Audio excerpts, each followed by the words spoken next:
सन 1576 ईस्वी राजस्थान की वीरभूमि हल्दी घाटी का संकरा दर्रा इतिहास का साक्षी बना, जहां मेवाड़ की स्वतंत्रता के लिए भीषण युद्ध लड़ा गया। यह युद्ध मुगल बादशाह अकबर की विशाल सेना और मेवाड़ के शेर महाराणा प्रताप के बीच हुआ। मुगल बादशाह अकबर ने लगभग पूरे भारत को अपने अधीन कर लिया था, लेकिन मेवाड़ ही वह राज्य था जिसने उसकी अधीनता स्वीकार नहीं की। महाराणा प्रताप ने साफ कह दिया था, मेवाड़ की धरती झुकेगी नहीं, चाहे प्राण क्यों न चले जाए। इसी जिद और स्वाभिमान के कारण अकबर ने अपने सेनापति राजा मान सिंह को विशाल सेना के साथ मेवाड़ भेजा। इस प्रकार हल्दी घाटी युद्ध की नींव रखी गई। महाराणा प्रताप के पास लगभग 20,000 सैनिक थे। उनकी सेना में घुड़सवार, तलवारबाज और भील योद्धा शामिल थे।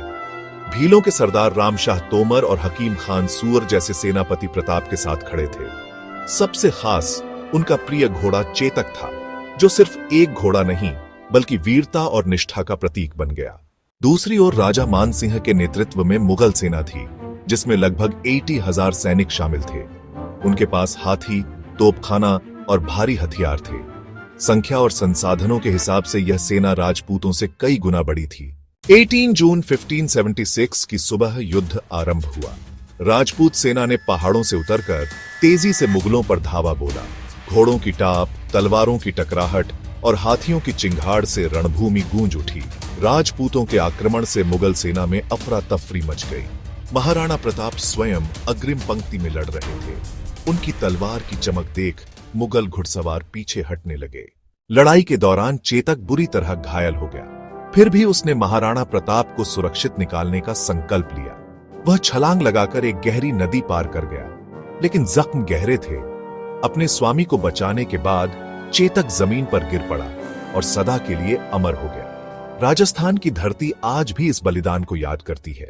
यह युद्ध निर्णायक नहीं हो पाया। मुगलों ने विजय का दावा किया, लेकिन वे महाराणा प्रताप को पकड़ने या परास्त करने में असफल रहे। दूसरी ओर महाराणा प्रताप ने कभी हार नहीं मानी और आने वाले वर्षों तक जंगलों, पहाड़ों से संघर्ष जारी रखा। महाराणा प्रताप ने बाद में कई क्षेत्रों पर पुनः अधिकार कर लिया और स्वतंत्रता की ज्योति को जलाए रखा। हल्दी घाटी का युद्ध केवल सैनिक संघर्ष नहीं था।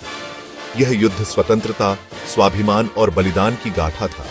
महाराणा प्रताप और चेतक का नाम आज भी भारतवासियों के लिए साहस और निष्ठा का प्रतीक है।